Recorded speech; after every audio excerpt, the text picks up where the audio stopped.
So what does it mean to belong as an immigrant or settler on unceded territory? How can we effectively reimagine belonging in context of reconciliation efforts? And again, we'll start with Upkar, and panelists, please feel free to weigh in. I think I'll start by I almost had a question from the last, the conversation we were just having. Just with regards to belonging, someone in the chat had put something about melting pot, and I remember that from, and I'm a Zennial, I'm born in 1978, so just dated myself. So, but I remember that very distinctly, and I remember there was so many different tapestry they would use and melting pot, and I think someone commented how they much prefer kind of what we're moving to now, where you can have a sense of who you are within the whole, and I think that that's really key. That's key, and I think that's something that's probably been brought forward in our movement towards understanding and working and walking alongside Indigenous communities and First Nations here in British Columbia, contributing to reconciliation efforts the way, no bias here, but the way DIVERSEcity does, and other organizations as well. I think one thing we have lacked in years from my childhood and beyond is that understanding that if we will enable, empower, and sometimes simply get out of the way and allow Indigenous perspectives to lead and to influence how we are stepping into the world, how we are understanding our landscape culturally, technologically, and otherwise, things will heal and we'll move into a direction that's accommodating for multiple cultures. I know I've seen that in my own work, working with Indigenous Sport Council, working on in the technology sphere with Indigenous communities. It's always had, and bar none, this has been the case, it's always had a way to provide a path forward, a seamless path forward that perhaps did not exist before, and enabled for voices to be expressed. And I mentioned it earlier, I think part of that has to do with when you enable and empower community groups or get out of the way and you see the positive impacts of doing so, it has residual impact that's going to help many people, not just that population you're trying to serve or you're focused on, but it has impacts on populations broadly too. So I think the more we centralize Indigenous voices, First Nations communities in all spheres of our work, in every sector, I think that'll bring about a lot of change that we're aiming for, both in whatever organization you're with. But it has to start there. I think that, we've gone a long time now, kind of making these hints and allusions towards that work. But now for that really emphatic effort, I think that's really what's going to impact change. There's multiple communities and generations, and I'd consider myself amongst them, that remain isolated. And this is not just a byproduct of the pandemic, but who perhaps have that sense of not being understood or have that, legs in both areas. And, Ansel, you mentioned it, how, you can't truly claim with confidence that you belong to one area or another. And I myself cannot express political stance on things happening to my ancestral home. In fact, even my people ancestrally have only been there so long. We were also displaced, and then we displaced populations, and we moved here, and on and on and on. So I think the healing truly has to come from communities that have a rich tradition, that are open and willing to teach if we're willing to learn. I think, so I think that's probably the best course of action, at least that through my understanding. And I'm going to just ask here, maybe just a perspective here from Lisa. So Lisa, when, again, I asked Upkar around how immigrants or settlers can effectively reimagine belonging in the context of reconciliation efforts. From your perspectives, what are your insights around what's the way forward? Yeah, reconciliation is a big, huge word, and I would change that to reconciliation. By one example today is, DIVERSEtalks. You at first invited Jessie, and unfortunately she couldn't make it. She's an amazing rock star. We often work alongside together in many projects. But really it's by bringing the Indigenous voices to the table. We're always going to be protectors of the lands that we traditionally come from. And we want to ensure that we have proper access to the resources to our traditional lands. And what I mean by having access to the resources is that it will bring financial stability to our people. And as we all know, that there's land claims that are with the government, and there's a lot of BC First Nations who need that support and guidance in winning those cases to access to the resources. So when people are approaching the BC First Nations, it's just sit with them and listen to their stories, listen to what their needs are.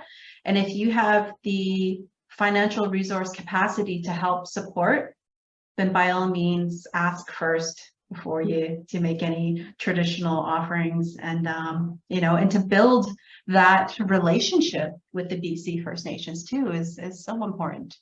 Like I said, I love what I do with my job and working with many BC First Nations. And again, they're the leader and drivers of their initiatives. We're just here to listen to their story and just, to give a little bit of a boost to their project to help them move along so they can be self-sustained for their BC First Nations. So thank you.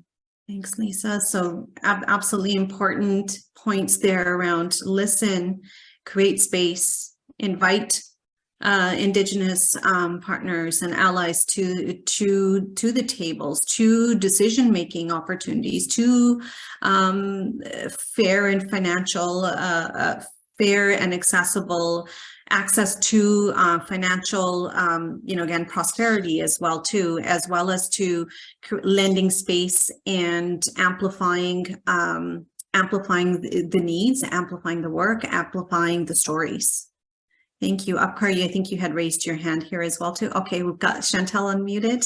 Yeah, I just wanted to add, Lisa, I really appreciated that point of sort of listening and being invited and sharing that perspective. But I also think the acknowledgement that First Nations people have been doing the work we're talking about for a lot longer than many of us, right? So the approach even around leading with values and the connection to the earth. And, early in my career, I had the opportunity to work on some First Nations political campaigns here in BC and visit community and see how intertwined family and relationships were with politics and government, right? And it's a really interesting approach. And now we're seeing, just matriarchs being at the top of sort of that truth telling and that support and the role of the elder and how important that is now more than ever. And so I think an acknowledgement that the models that we're trying to emulate, leading into courage and wearing our culture proudly are things that Indigenous communities have been doing for a very long time. And so if anything, we're learning from First Nations across the province.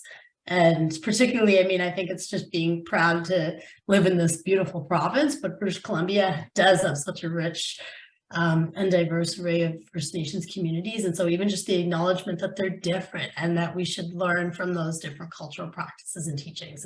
We're really lucky to be aligned and so close to each other. Would it be okay if I Yeah, absolutely. Just what you said, Chantel, just reminded me that there are actual tangible benefits. And if I could share a quick little example, oftentimes it's hard to see how we understand it, and sometimes we understand it intrinsically, especially as racialized or communities that have been disenfranchised or have disenfranchised and have dealt with challenges. But one of the initiatives we were working on, it was going to be transformative technology, working alongside the BC CDC on challenges that are affecting racialized communities, specifically a subset, one community that had arrived in early 2010s. But in doing so, we did do consultations, and one of the voices at the table was from Indigenous communities. And that voice truly shifted how we approached that innovation, the ideation process. And what it did was it truly unlocked for us, and I think I can share this much, is that the understanding that healing can happen communally, and that we don't need to look at solutions in isolation, and that perhaps the solution we're looking for is more community-based, and that there's wisdom, healing to be found in the broader circle of community, rather than simply addressing your solutions directed at the person facing the challenges. And that came directly from Indigenous leaders who were at the table. And so, and ultimately saved lives, and still continues to save lives. So this process of healing, it actually has tangible benefits to all British Columbians. And so, yeah, I just wanted to quickly share that example. Thank you, Apkar. I want to circle back to what Apkar first shared about the importance of learning from the rich culture of the host nations, the first people on this land, and also Lisa talking about centering Indigenous voices, centering Indigenous ways of doing and living, and Chantel's initiative in the work that we do to appreciate the culture that we are privileged and grateful to be on. I think these actually resonate so much about what the project that Frau Kahlo and UBC and AMSAT and ISSBC are working on, belonging in unceded territory. It actually is one of the findings from the interviewees that we also draw these themes and messages from them as well. I just want to take this opportunity to share a little bit more about this project that we are doing. It's actually an ongoing project right now. We're in the process of progressing from stage 1 to stage 2. We started in April 2021. The stage 1 of this project, we are actually interviewing more than like 30 community leaders from Indigenous, from social services organizations such as neighborhood houses and immigrant service organizations. We asked them questions about, as Neelam first mentioned at the beginning of this discussion, to ask questions about their sense of belonging in the context of both work and personal settings, and their thoughts on truth and reconciliation, decolonization, and then to explore how they grapple with the conflicts between belonging and on the stolen lands of Indigenous peoples. So although our main target group is to interview persons who identify themselves as settlers, immigrants, newcomers, mostly non-Indigenous peoples on this land, but we also had the opportunities to invite Indigenous leaders, knowledge keepers, BIPOC activists to share their thoughts on this topic in the format of talking circles. And these conversations were held around the time when actually COVID-19 started to spread through Canada, and our work and life was going through drastic changes. And it was also around the time when, you know, protests across Canada began in solidarity with Americans, protesting the death of George Floyd and against systemic racism. The time when people really started to reflect a little bit more on our society, what is justice, what is our system, what is our history, what is past, now, and future. So the Belonging Project actually caught our participant in these testing times. And it seems like holding a space to talk about a topic of such complexity appeared to be quite needed and necessary for people during those period of time. It did trigger emotions, and for some, and also discomfort, but it was an awakening for many. It's a time for like more opening minds and hearts to come together and figuring things out. So when we're talking with them, when reflecting on belonging in the context of truth and reconciliation, there were feelings of settler guilt and settler betrayal.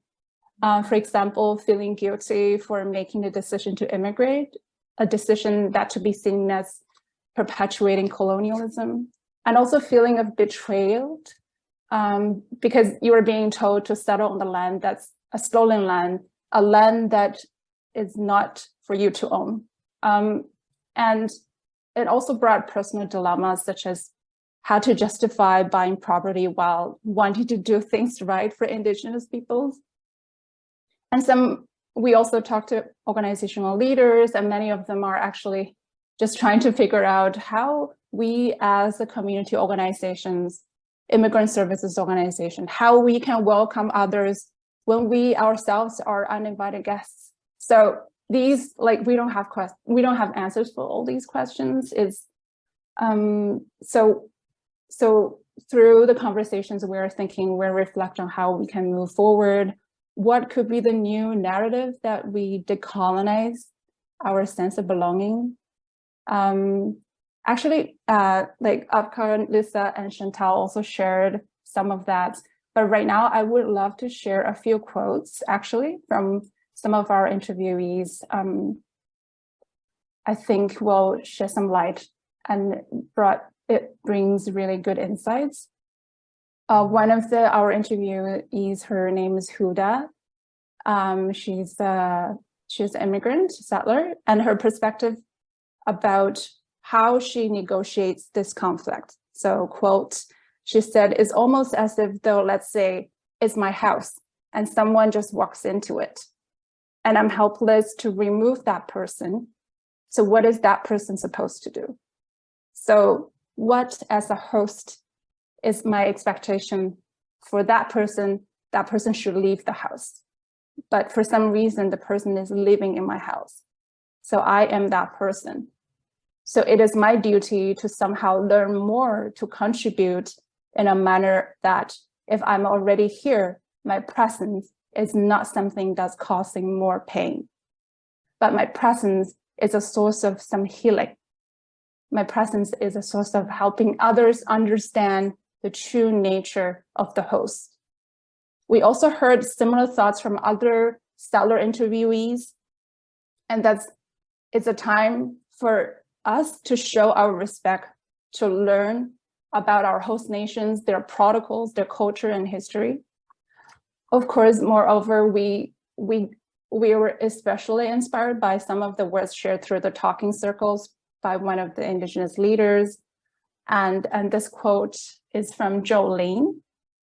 She said, "Belonging, I think, means taking that responsibility and taking time to listen to our hosts, help where we can, earn that place to be invited into those sacred circles. If you're invited to help with ceremony or honor the passing of a loved one, all those things, that's when I feel like I belong, is when I'm included. And it's because I hope that I've done the good work on myself and in my family to show that I want to be a responsible guest and I want to contribute and give back more than, what has been given me, which is just an immense generosity." So both these quotes center on becoming a respectful and responsible guest, moving forward from being a settler to a respectful guest. Seems like a new narrative that we can look into. And we're not exactly sure, and we don't really have a blueprint for what exactly we need to do, but I think it's really important to create space learning about host nation protocols. In here, Squamish, Tsleil-Waututh, and Musqueam protocols when we are doing things, centering Indigenous ways of knowing and doing in our not only work, but personal life, giving space and be patient to let things happen, to plant the seed, to build that relation. And most importantly, to build a relationship with land and people with reciprocity. And maybe this could be a way forward. I think be involved in those conversations and keep building relationship is put in the forefront of the decolonizing work that we do at Frog Hollow Neighborhood House. And I'm sure it's the same with every other organization. Thank you so much, Ansel, for sharing those Wonderful findings. What a great project that sounds like. And perhaps if you can also include a little bit more information in the chat for our guests to further follow up on, that would be fantastic. I'm going to just take your last few points as a segue into a great question that I think is really sort of similar to some of the points you've highlighted, Ansel, and perhaps this is something that, again, I open it up for Lisa and for others that are on the panel here. And it's, again, from the chat here, saying it's how as settlers in this land, whether we are first generation or fifth generation, how do we ensure that we are mindful of reconciliation? We have generational trauma as well, which is around uprooting, moving, settling. How do we take this and how are we mindful as we move through reconciliation? I feel that right now there is so much demand in the community for stories, but maybe getting lost as there's too much demand. So again, putting that forward to our panelists, any insights around that, given people wanting to move from that space of settlers to, as Ansel has said, again, gracious, yet still uninvited settlers, but to guests. And so how do we is there room in reconciliation to make that journey from settler to, again, a gracious guest or a sensitive guest that is wanting to hear, wanting to know how they can tangibly play a part as part of reconciliation, and knowing that they have also carried generations of trauma before coming here? I thought of another teaching from Anishka leader Travis Angus. They say we always need to reconnect with our own culture to know where we are. We carry that culture with us, and when we are embracing ourselves with our own culture, we know how to be with the people in this land. I think that struck me because as immigrant, you kind of get lost with your own ancestral root because you want to become someone else. And you realize you cannot. And then you feel lost and feel isolated and feel lonely. And you probably start to do harm to yourself and the people around you. I feel part of that teaching is to connect with the land. I know, I think as for me, before coming to Canada, before coming to Vancouver, I have no idea about the historical context about colonization. And when I learned about all these history and that, I was shocked. And I understand how disconnected I am with my own ancestral roots, and how helpful that helps. It helps me when I'm reconnecting with my ancestral root. Once you connected with your ancestral roots, your culture, you started to see similarity between your culture and actually Indigenous people's culture in here. And that's where we sometimes, when we do workshops with newcomers, when we hire Indigenous knowledge keepers to share the culture in this land, and they all feel like, wow, that's something similar to my culture back home. You make me miss my home, and you make me feel I belong in a way because we share the similar medicine using, the medicines, the culture, the art. I feel that bring people together and give people hope, because when you connect with the land, you feel you belong, because we are all Indigenous somewhere. Absolutely beautiful points, Ansel. Thank you. Yeah. Sorry, go ahead. If I can just add that last point about land, it's also something that is very much removed for a lot of racialized communities, for a lot of those who are new immigrants to Canada, simply for the fact that they're trying to establish themselves, trying to stabilize, oftentimes coming from destabilized countries or backgrounds or homes. And so coming to Canada, they're forced to, you know, they are in urban environments. They are definitely isolated from a lot of the nature. So it is incumbent that we do our, you know, level best to help integrate and help understand that these wonderful lands that we are guests on. The only other thing I want to add to that too is that, Neelam, your question around reconciliation, you know, oftentimes it's talked about how, and I know we do this at work too, is ensuring people have voices at the table. But the one thing I hope we're doing effectively at my work is stepping back and understanding that patently we really need to reinvent the table.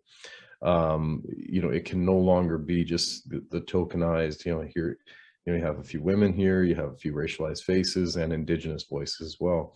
We fundamentally need to change what the table is, if it needs to be there, and how it can look, to ensure that there is integrity behind the work we're doing. And I think it's that integrity component that still lacks. And if we can start to fine tune that, then we can really make genuine efforts towards reconciliation as guests on these lands.